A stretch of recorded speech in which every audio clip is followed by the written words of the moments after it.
I guess you never really know when your life starts to fall apart. There's no dramatic music or flashing signs. It's the little things. The quiet shifts you don't notice until they've already dug themselves deep under your skin. Lisa and I had been married for 7 years. We weren't perfect, but who is? We had our routines: morning coffee with too much sugar for her, black for me. Weekend hikes when the weather allowed. Evenings spent on opposite ends of the couch, her scrolling through her phone while I lost myself in whatever show seemed interesting that week. Comfortable, predictable, but lately something felt off. It wasn't anything I could point at directly, just subtle changes, like she was slowly drifting a few inches further away every day. She started going to bed earlier, claiming exhaustion, but when I'd come upstairs, I'd hear faint whispers through the door. Soft, muffled conversations she'd quickly end the moment I walked in. When I asked about it, she'd wave me off with that tired smile. Just catching up with friends, she'd say, her phone slipping under the blanket like it was nothing. I told myself not to overthink it. I wasn't the jealous type. We all need space, right? Still, something gnawed at me. Then there was her new hobby. She'd bought this fancy virtual reality headset. A sleek, expensive thing she claimed was for stress relief. I didn't think much of it at first. She'd disappear into it for hours, laughing softly to herself, completely absorbed. When I'd peek in, she'd pull it off quickly, brushing off my curiosity with vague answers. Just a game, she'd say. You wouldn't get it. Maybe that's where I should have dug deeper. One night, curiosity got the better of me. She'd fallen asleep on the couch, the headset resting beside her. I picked it up, expecting nothing more than some generic game. But when I slipped it on, I was transported into a world that felt too real: beautiful, surreal landscapes and bustling digital cities. But that wasn't what caught my attention. It was the messages. Dozens of them, floating like whispers in the virtual air. Private chats tucked away in hidden corners. His name popped up over and over: Ethan. The words weren't explicit, but the tone, the warmth, the familiarity hit me harder than any blunt confession. I pulled the headset off, my heart racing. This wasn't just some game. This was something else entirely. And suddenly everything made sense. The late nights, the secret smiles, the way she'd look at me like I was just part of the furniture. But I didn't confront her. Not yet. No, I needed to know more. Because if she thought she could build a secret life without me noticing, she clearly didn't know me as well as she thought. I didn't sleep that night. I lay next to Lisa, staring at the ceiling, listening to her steady breathing while my mind raced. The warmth between us felt like a lie, the space she occupied beside me heavier than it had ever been. I wasn't sure if it was the betrayal itself or the fact that it was so subtle, hidden in plain sight, woven into the fabric of our daily lives. But one thing was clear: I needed answers. The next day, I waited until she left for work. She kissed me on the cheek like she always did, her smile soft and familiar. If there was guilt behind it, she masked it well. The door clicked shut, and within seconds, I was in her office, the headset in my hands. I didn't want to feel like some creep spying on my own wife, but this wasn't just curiosity anymore. This was my marriage hanging by a thread. I powered it on, the screen flickering to life, pulling me into her world. And that's exactly what it was, her world. The place was stunning, like something out of a dream. A city that floated above clouds, glowing in hues of violet and gold. People passed by, digital avatars designed to look perfect, flawless. I navigated clumsily at first, but soon enough, I found what I was looking for: her profile. Messages flooded the screen, each one more personal than the last. I miss you already. Last night was amazing. I hate when I have to log off. It feels like I'm leaving a piece of myself behind. I swallowed hard. The words weren't vulgar or overly romantic. They were worse, intimate, comfortable, like they weren't just having fun but sharing something sacred. Something that used to belong to me. And there he was, Ethan. His avatar was tall, broad-shouldered, with sharp features. The kind of digital perfection you'd expect. But it wasn't his appearance that bothered me. It was how familiar he was with her. The way he knew her little quirks, her jokes, Even the way she'd end her sentences with that half-smile in her voice. I clicked on his profile. Minimal information, no real-world details. Just a username and a private setting. But something caught my eye. A small group they were both part of. Private, invite only. Without thinking, I created my own account. A fake name, a fresh face. And just like that, I was inside. I wasn't going to confront her, not yet. That would be too easy, too clean. If she wanted a secret life, I'd be part of it. She wouldn't even see me coming. Creating the new profile felt like slipping into a different skin. I chose a name that meant nothing. Aiden, neutral, forgettable. My avatar? Average. Nothing flashy, nothing to draw attention. Just another face in the crowd. I spent the first couple of days learning the ropes, understanding how this virtual world worked. It was disturbingly addictive. The realism, the freedom, it made sense why people could lose themselves here. You could be anyone, say anything, without the baggage of reality dragging you down. And that's exactly what Lisa had done. I found the group she and Ethan were part of, a tight-knit circle of people who met regularly in this digital dreamscape.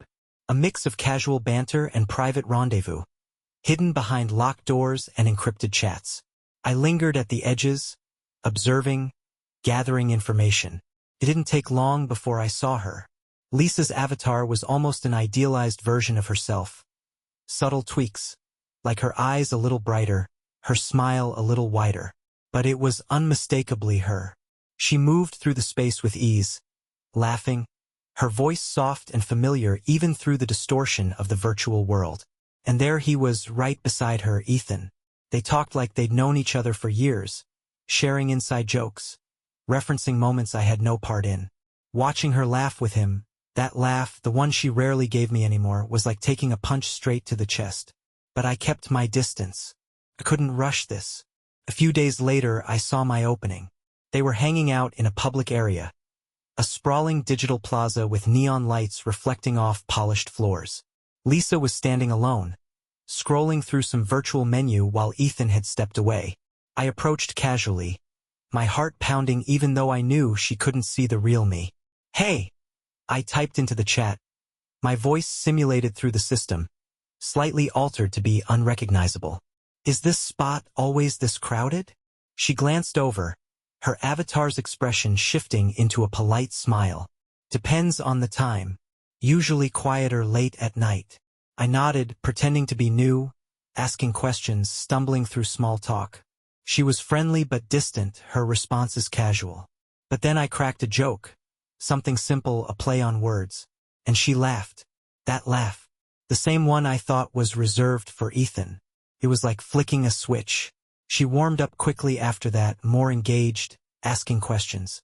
We talked for a while, nothing deep, nothing personal. Just easy, mindless chatter. And then, just as Ethan returned, she sent me a private message. "You're funny. Haven't laughed like that in a while." I stared at the screen, my jaw clenched. She didn't know it, but she'd just given me exactly what I needed. This wasn't just about watching anymore. I was going to become part of her world. And when the time was right, I'd tear it apart from the inside. After that first private message, I knew I had her attention. It was like setting a trap and feeling the tension of the snare tighten. Not enough to snap shut yet, but just enough to know it was working. I kept things casual at first. Light conversations, sprinkled with humor. The kind that seemed effortless, but every word was deliberate. I mirrored the parts of me she used to love. The wit, the quick comebacks, the charm she'd grown distant from in the real world. Funny how those same traits, hidden behind a different name, pulled her right back in. She responded more often, lingering longer in chats, even when Ethan was around. I could sense the shift, subtle but undeniable. Where her messages to me started with polite curiosity, they grew into something warmer, more personal. "You've got a way with words. Talking to you is the best part of my day." Each message felt like a twist of the knife. I wasn't just watching anymore. I was replacing him. And that's when I decided to push a little further. One evening, she logged in earlier than usual. Ethan wasn't around. It was just her and me. standing on a virtual beach where the waves rolled in with perfect digital precision. I could almost hear the faint hum of the ocean, though it wasn't real. None of it was, but her words were. Rough day? I asked, keeping it simple. She hesitated before replying. Yeah, just life stuff, you know? Sometimes it feels like I'm suffocating. Bingo. Tell me about it. I typed, pretending to relate, pretending to understand. I crafted the perfect responses, empathetic enough to seem genuine but distant enough to keep her chasing more. And she opened up. She told me about feeling disconnected, how her marriage had become routine, how her husband, me, didn't seem to notice her anymore. I stared at the screen, reading her words, my pulse pounding. She described me like I was a stranger, boring, predictable, emotionally distant. Funny how she never mentioned the secret messages, the lies, the late nights spent with another man. No, in her version, she was the victim. I clenched my jaw, fingers hovering over the keyboard, wanting to scream at her through the screen. But I didn't. Instead, I typed, "Sounds like you're stuck with someone who doesn't see how amazing you are." She replied almost instantly, "You get it. You see me. Yeah, I see you. Every little crack, every flaw you thought you'd hidden. And when I'm done, you won't just feel seen. You'll feel exposed, destroyed." After that night on the virtual beach, everything changed. Lisa messaged me, Aiden, first almost every time she logged in. Her words grew bolder, more personal, filled with the kind of warmth I hadn't seen from her in years. It was like watching someone hand over the pieces of themselves one by one, completely unaware that I was the one collecting them. And I didn't drop a single one. Ethan? He was still around, but the dynamic had shifted. I could tell. Their conversations were shorter now, filled with forced laughter and polite exchanges. She was pulling away from him, the same way she had pulled away from me in real life. I should have felt satisfied, but all I felt was rage simmering just below the surface. She wasn't loyal to anyone. Not to me, not to Ethan. She was addicted to the attention, to the thrill of being desired. It wasn't about love. It was about validation. And I was going to use that. One night, I decided to test the boundaries. We were in a secluded part of the virtual world. A quiet garden with lanterns floating in the air, casting soft, golden light. It was beautiful in that fake, perfect way. You ever think about what's real? I asked, steering the conversation carefully. Like, how much of this is just an escape? She paused, then replied, I think about it all the time, but this feels more real than my actual life sometimes. There it was, admission. She didn't just enjoy the escape. She needed it. What if it's not enough anymore? I typed, pushing her further. What if you want something more? Her response came quickly. Ido. I leaned back, staring at the screen, feeling both triumphant and sick. So what's stopping you? I asked. She hesitated longer this time. I imagined her sitting in our real living room, maybe even on the same couch we'd picked out together, struggling to find an answer. Guilt, I guess. I almost laughed. Guilt? She was neck deep in lies, and now she felt guilt? But I didn't break character. Sometimes guilt is just fear wearing a different mask, I replied, sounding philosophical enough to hook her deeper.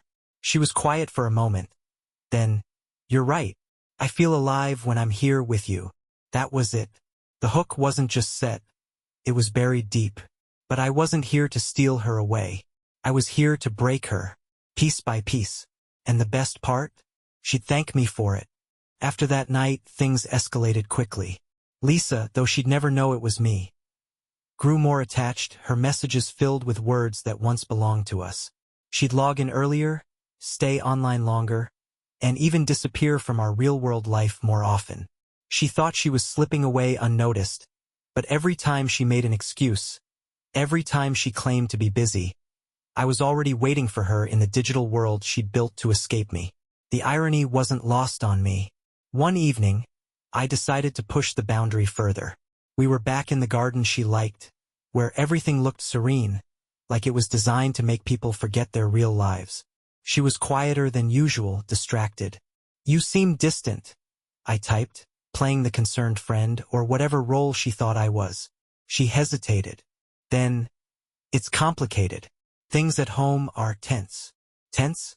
That was her word for it? I was living with a stranger, and she called it tense. Is it your husband? I asked, knowing full well the answer. She didn't reply immediately, but when she did, it was like she'd been holding it in for years. Yes, feels like we're roommates. We barely talk. When we do, it's just surface-level stuff. I don't even think he notices how disconnected we are. I read that over and over, each word carving into me like glass under the skin. Maybe he's just distracted, I replied, fingers tight on the keyboard. People get comfortable and forget to see what's right in front of them. Her response hit harder than I expected. No, it's not that. I think he just doesn't care anymore. Didn't care? The anger was a slow burn, steady and controlled. I took a deep breath, reminding myself this was all part of the plan. This wasn't about her words. It was about where I was leading her. You deserve more than that, I typed. You deserve to feel wanted. Seen. She responded almost immediately. That's how I feel with you. I stared at those words, the weight of them pressing down on me. She didn't know she was confessing her betrayal to the very man she was betraying. I leaned into the screen, my heart racing with something dark and electric. What if we met in real life? I asked, the message simple, direct. She didn't respond right away. I imagined her sitting there, heart pounding the same way mine was, but for very different reasons. Then it came, I'd like that. I leaned back, a slow, bitter smile creeping across my face. The trap wasn't just set anymore. It was closing. After her last message, I'd like that. I just sat there, staring at the screen, letting it sink in. She had no hesitation. No guilt. The woman I'd built a life with was eager to meet a stranger she thought she'd found comfort in. A stranger she poured her secrets into. A stranger who wasn't a stranger at all. And that's when I realized this wasn't just betrayal. It was cowardice wrapped in fantasy. But I was done being the passive observer. I wanted her to feel everything I'd felt. The confusion, the hurt, the gnawing ache of wondering where it all went wrong. So I leaned into it. Maybe we should, I replied, my fingers steady even though my pulse wasn't. What if we met somewhere quiet? Just us. She responded faster than I expected. I'd love that. When? No hesitación. No fear. She wasn't even conflicted. That's when the plan began to form. Not just revenge, but something sharper. Something that would leave a mark deeper than any confrontation ever could. Let's take our time, I wrote, baiting the hook further. I don't want to rush something that feels this real. She agreed, of course, because that's what she wanted. A fantasy stretched out, nurtured, safe in its detachment from reality. But reality was going to catch up with her soon enough. Over the next couple of weeks, I deepened the connection. As Aiden, I became the man she thought she needed. Attentive, funny, understanding. We shared stories, dreams, little confessions. The irony? Most of what I told her was true. The things she claimed Aiden understood about her were the very things I'd known all along. Things I'd once held close before she grew distant. The more we talked, the clearer it became. She wasn't looking for someone new. She was looking for an escape. But soon, there'd be nowhere left to run. Finally, I suggested meeting face to face. How about next Friday? I typed, my heart pounding. Not from nerves, but from anticipation. There's this cafe downtown. Quiet, discreet. She agreed without a second thought. She had no idea she was walking straight into the wreckage of her own choices.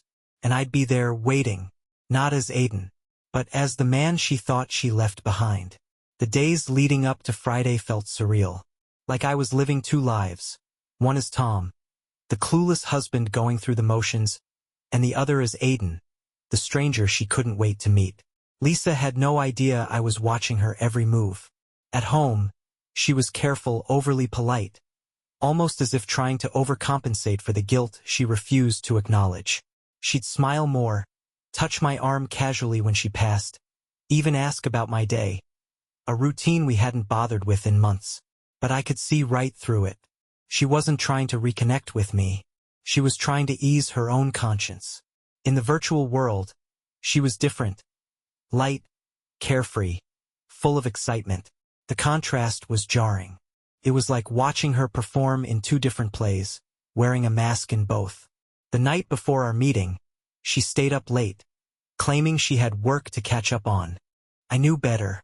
I logged in as Aiden, and there she was, waiting for me in the same virtual garden we'd met countless times before. "You excited about tomorrow?" I typed, knowing the answer before she sent it. "More than I should be," she replied, adding a little winking emoji like it was some inside joke between us. I stared at the screen, feeling that familiar mix of anger and adrenaline. "It's just coffee," I replied, my tone casual, as if this wasn't the culmination of weeks of planning. "Nothing complicated." "Yeah, but it feels like more, doesn't it?" she responded. I didn't reply immediately. I just let the words sit there, her own confession hanging in the space between us. After a moment, I typed, "It'll be real tomorrow. No more hiding." She sent back a heart emoji. I logged off without saying another word.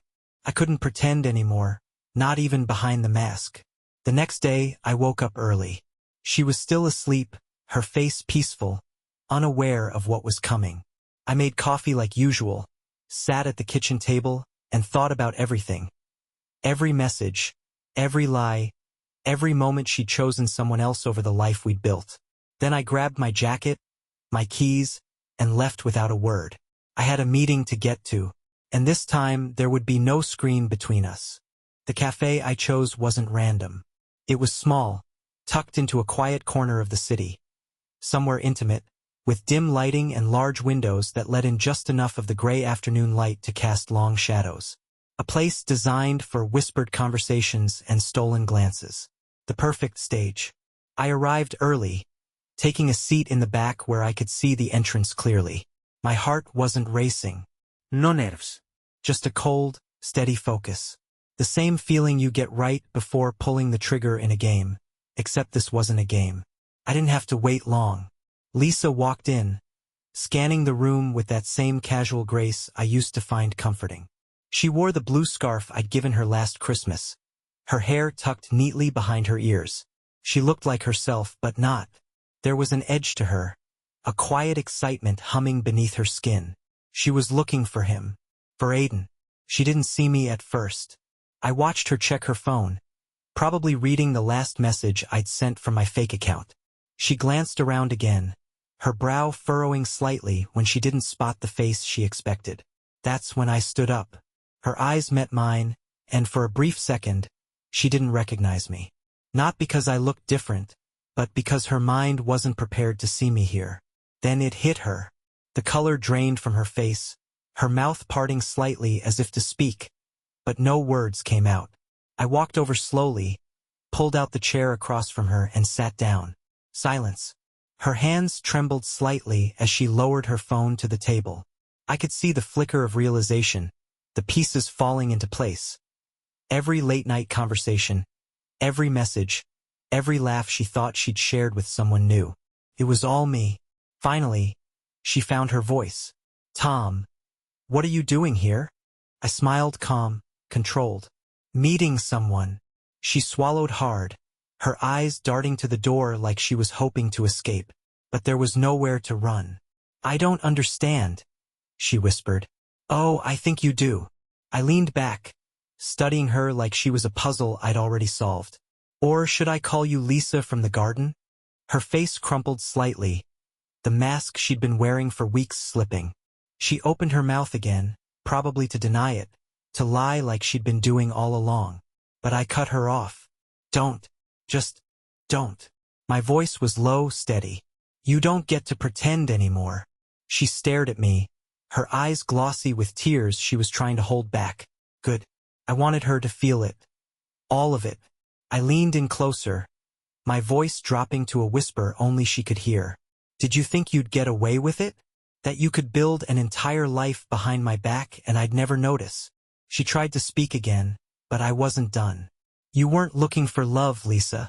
You were looking for someone dumb enough to believe you were still the person you pretended to be. I laughed softly, shaking my head. The joke's on you. I was that person. She sat there, silent, her hands clenched in her lap. I stood up, leaving her there, alone, exposed, exactly how she'd left me long before I ever logged into that virtual world. But I wasn't angry anymore. She wasn't worth it. And for the first time in weeks, I felt free. I walked out of that cafe without looking back. The door clicked shut behind me, but I could still feel the weight of her stare burning into my back. I didn't turn around. She didn't deserve that. The air outside felt colder than it should have been, like the world itself had shifted, even if no one else noticed. But I noticed. Everything was different now. I didn't go home right away. I drove. Nowhere in particular. Just enough to feel the hum of the engine beneath me, the road stretching out like it could take me somewhere cleaner, somewhere untouched by betrayal. But there's no place like that when it's already under your skin. When I finally did go home, the house felt like a stranger's. The photos on the walls, the worn spot on the couch where she always sat, the coffee mugs lined up in the kitchen. It all looked the same, but it wasn't. I stood in the living room for a long time, staring at nothing, replaying every conversation, every laugh, every fake, "I love you," she'd thrown my way while living a double life right under my nose. The front door creaked open an hour later. She was home. Her footsteps were hesitant, slow. I didn't have to look to know she was standing in the doorway, unsure if she should even cross the threshold. "Tom," she finally said, her voice softer than I'd ever heard it. I didn't respond. I just kept staring at the blank TV screen, my reflection faint against the dark glass. She stepped closer. "Please, can we just—" "No." I cut her off, my voice flat. "We can't." Silence. She didn't expect that. Not the finality in my tone. Not the wall I'd built in the time it took to drive around with nothing but my own thoughts. I didn't mean for any of this to happen," she stammered. I laughed. Not because it was funny, but because it was the most pathetic thing she could have said. "You didn't mean to? Lisa, you scheduled it. You planned it. Every message, every fake smile, every late night. I'm just tired." I finally turned to look at her, and the guilt was written all over her face, etched into the corners of her eyes, pressed into the tight line of her lips. She tried to cry. Maybe she thought that would soften me, that it would remind me of the years we'd spent together. But those years felt like someone else's life now. I stood up, stepping past her like she was nothing more than a shadow. "I'll be gone by tomorrow," I said quietly, grabbing my keys from the counter. "You can keep the house. Keep the memories, too. They're yours. Fake. Just like everything else." She reached for me, her fingers brushing against my arm like that would be enough to fix it. But you can't fix something that's already dust. I pulled away without another word and walked out the door. This time I was the one leaving, and I wasn't coming back. I didn't sleep that night. I packed what I needed, just the essentials. Clothes, my laptop, a few personal things that actually mattered. Funny how little that was after years of marriage. Lisa knocked on the bedroom door around midnight. I didn't answer. She stood there for a minute, maybe hoping I'd change my mind. I didn't. When I heard her footsteps fade down the hall, I felt lighter. Like every step she took was one more piece of her leaving my life. By morning, I was gone. No note. No goodbye. She'd said enough already. Days passed. She called. I didn't answer. She texted. I didn't read them. Silence was the only response she deserved. I thought it would be hard, but it wasn't. The hardest part had already happened. Realizing she was never who I thought she was. I wasn't mourning her. I was mourning the illusion, and that was already dead. A week later, she showed up at my new place. I opened the door, saw her standing there with that familiar look. Part regret, part desperation. "Tom, please, can we just talk?"